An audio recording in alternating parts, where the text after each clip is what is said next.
The countryside has always been painted as peaceful, a place where time slows down and nature stretches out for miles in quiet beauty. But for some people, the wide open fields and endless dirt roads aren't comforting, they're isolating. When everything is so spread apart, and the nearest neighbor is miles away, help isn't just a phone call away. That's something I realized when I took a weekend trip to visit my friend Ryan, who lived on a farm his family had owned for generations.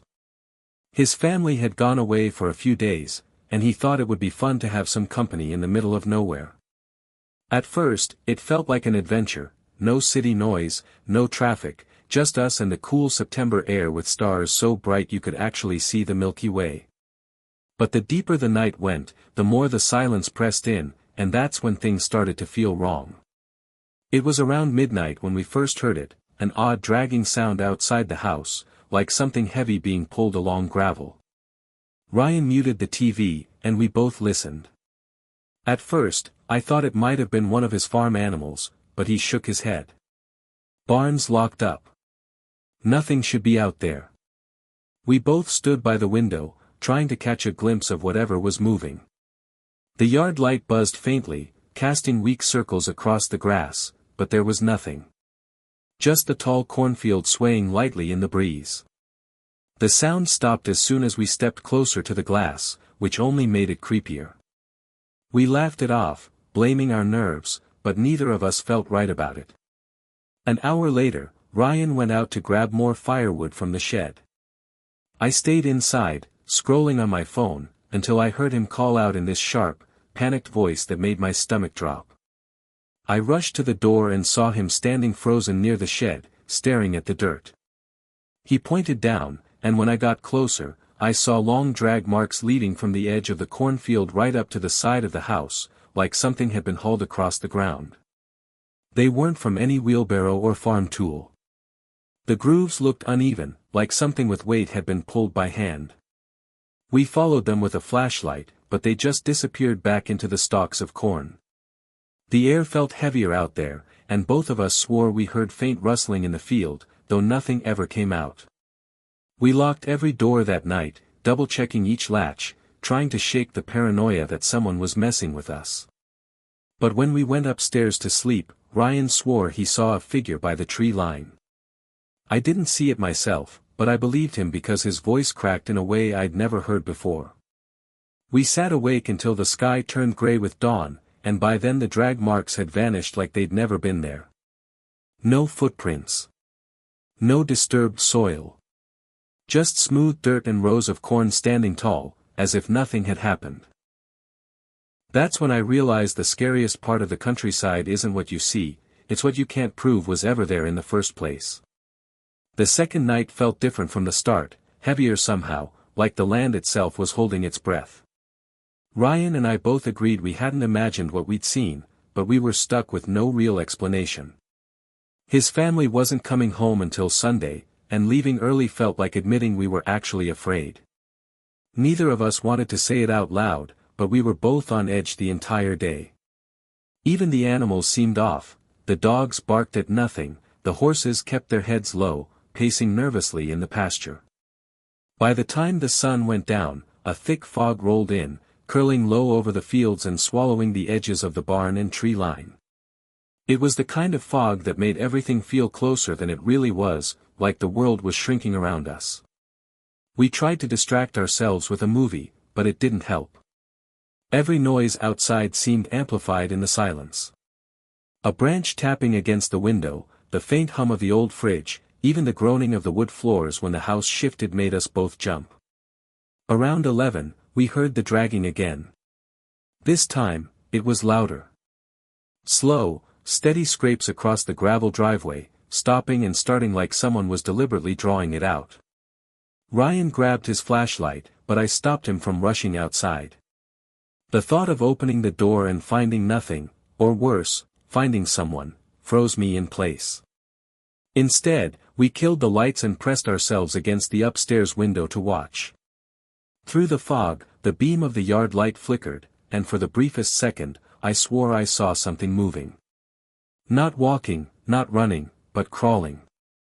A long, hunched shadow dragging itself from the edge of the driveway toward the barn. I blinked, and it was gone, but the drag marks were there the next morning. Long grooves cutting through the gravel, leading back into the field.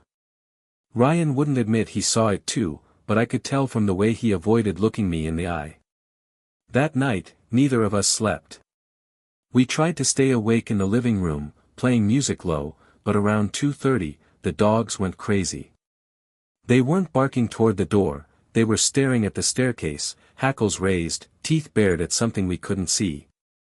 My chest tightened as the boards upstairs creaked, slow and deliberate, like footsteps trying not to be heard. Ryan whispered that maybe it was just the house settling, but the look on his face betrayed him. We grabbed the nearest things we could use as weapons, a fire poker for me, a baseball bat for him, and stood there in the dark, listening to the faint steps above us. When Ryan finally got the courage to bolt up the stairs, I followed right behind him, heart pounding so loud I swore it would give us away. But the rooms were empty. Windows locked, no sign of anyone. The only thing out of place was in his parents' bedroom. The curtains had been drawn back, and the window looked out directly over the cornfield. We both froze when we noticed the marks in the dirt below. Something, or someone, had been standing there, close enough to touch the house, staring in through the glass. The prints weren't shaped like shoes, though. They were too long, narrow, almost dragging at the ends. We shut the door to that room and didn't open it again. The rest of the night, every time I closed my eyes, I swore I could hear faint breathing outside the walls, slow and raspy, as if something was circling the house. Neither of us spoke about it come morning, but we didn't have to. The silence of the countryside wasn't peaceful anymore. It was suffocating. It felt like something was waiting in it, patient and deliberate, just out of reach. And deep down, we both knew, it was only the second night. By the third night, we were worn down. 2 nights of barely any sleep had taken their toll, and the strain of pretending nothing was wrong during the day made it even worse. Ryan and I worked through chores, fixing fences, feeding the animals, stacking hay, all while trying to ignore the feeling that we were being watched. The fog lingered even in daylight, which wasn't normal for September. It clung to the treetops and hugged the barn, turning the farm into an island cut off from the rest of the world. His phone had no signal, and mine barely showed a single bar. Every time I tried to call out, the line dropped. The isolation we thought would be fun was now choking us. That evening, Ryan suggested we sit out on the porch for a while. He said it would prove we were just letting our minds get carried away, but I knew he didn't believe that. We sat with beers in hand, staring out over the cornfield. The stalks were tall, rustling gently in the breeze, but there was no wind against our faces. That was the first thing that didn't make sense, movement where there shouldn't be any. The second came when we heard what sounded like low murmuring. It wasn't the sound of animals, not the night insects or the distant owls. It was human, faint but constant, like voices whispering just beyond the stalks. I leaned forward, straining to listen, but the words never became clear. It was like a recording played backward, soft and unsettling. Ryan stood, shining the flashlight toward the field, and that's when we saw it, 2 pale hands gripping the edge of the corn, just barely visible. They were too far apart to belong to a child, too thin to be strong, but they clutched the stalks tightly before sliding back into the shadows. Ryan cursed under his breath and pulled me back inside, locking the door behind us. We didn't go out again. Around midnight, the dragging sound returned, louder than before. It circled the house this time, scraping across the dirt and gravel, pausing beneath windows like whoever, or whatever. It wanted us to know where it stood. We killed the lights again, trying not to draw attention, but the dogs gave us away, growling low and pressing against the back door. Something knocked once against the siding. Not a branch or an animal. A deliberate, heavy knock that rattled the picture frames on the wall. Then came a second knock, higher up, like it had climbed halfway up the wall. Ryan snapped. He shouted at whatever was out there, swinging the door open with the bat raised, but the yard was empty. The fog was so thick we couldn't see past the porch steps, but the dragging had stopped. We waited, breath held, until the silence became unbearable. That's when I noticed something that made my skin crawl. The marks from the dragging weren't on the ground anymore. They were on the side of the house, thin grooves scraped into the wood, starting at the foundation and clawing upward. Back inside, Ryan tried to laugh it off, but his hands were trembling. We both knew the thing outside wasn't just wandering. It was testing us, playing with us. We moved the couch against the front door and sat up with every light on in the house, the dogs between us. For hours, nothing happened. The silence dragged until my eyelids felt like weights, but just as I started to drift, I heard it again. Not outside this time. Above us. The dragging sound scraped across the ceiling, slow and steady, as though something heavy crawled through the attic. Ryan's face went pale. His family didn't even use the attic, it was barely more than a crawlspace. Neither of us had the courage to go check. We just sat there, frozen, staring at the ceiling as dust sifted down from the beams. And then, just before dawn, we heard it shift toward the stairs. That was the moment we both realized this wasn't about the barn, the field, or the fog anymore. Whatever had come out of the countryside was inside the house with us. We didn't leave the couch for hours.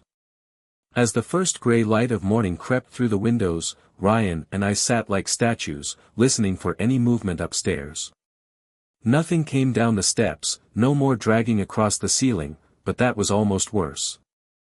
The silence felt deliberate, like it wanted us to relax, to drop our guard. When the sun was finally high enough to burn away the fog, Ryan decided we had to check the attic. His reasoning was simple: if there was something up there, we couldn't just sit around pretending it didn't exist. I didn't want to, every part of me screamed against it, but I followed because the idea of him going alone was unbearable. The attic hatch was in the hallway ceiling, a narrow square with a flimsy wooden ladder. Dust showered down as Ryan tugged the rope and pulled it open.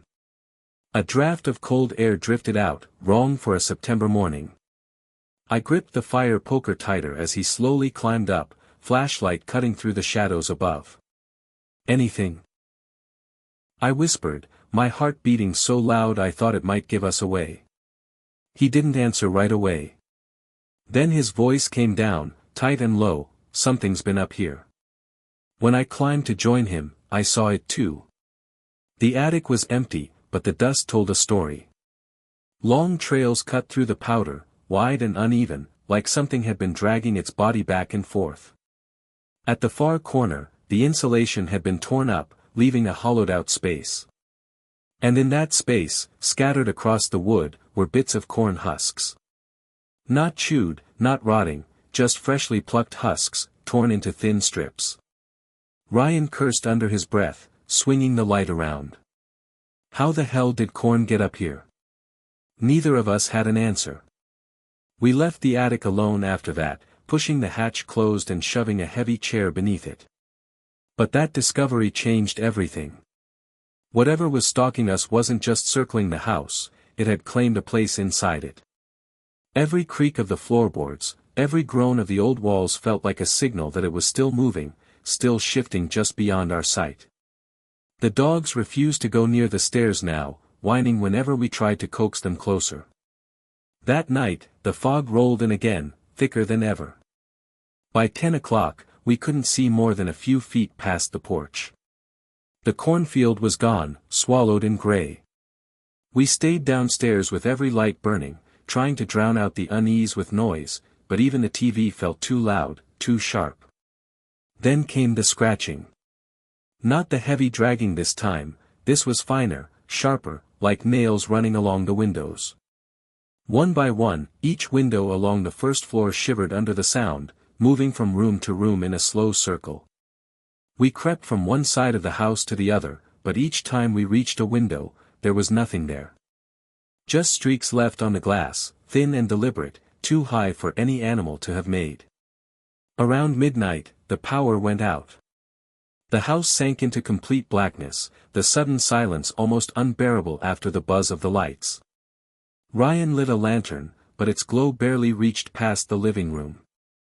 That was when the knocking started again, 3 slow, deliberate knocks at the back door.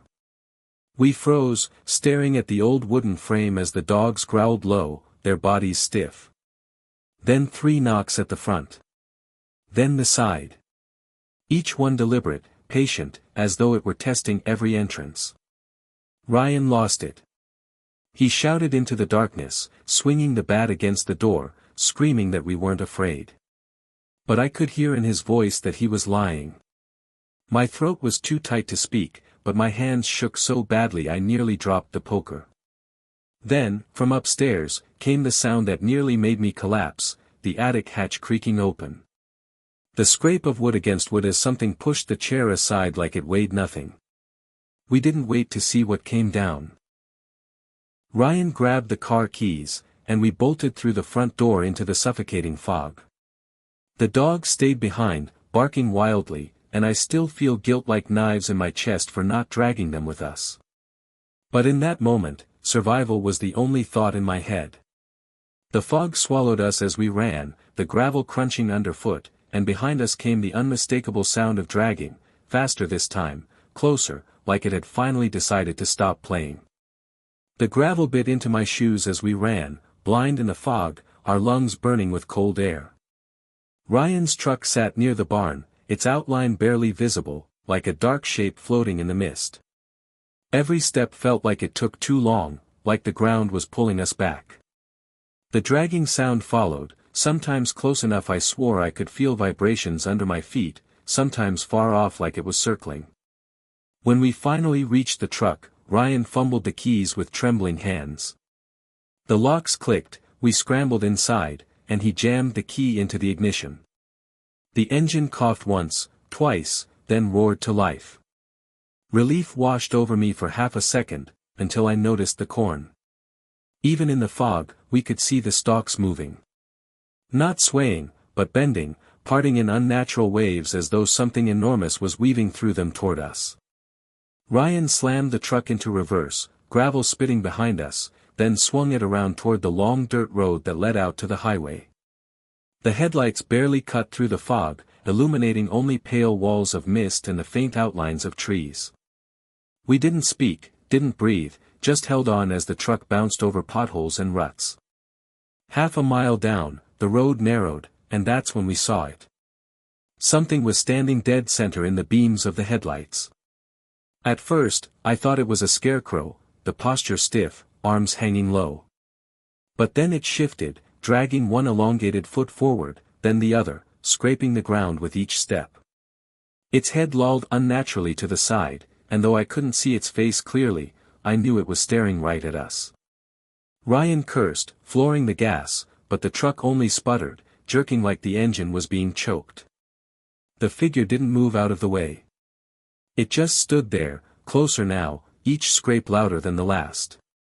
The lights flickered, and for a split second, I swear it wasn't outside anymore.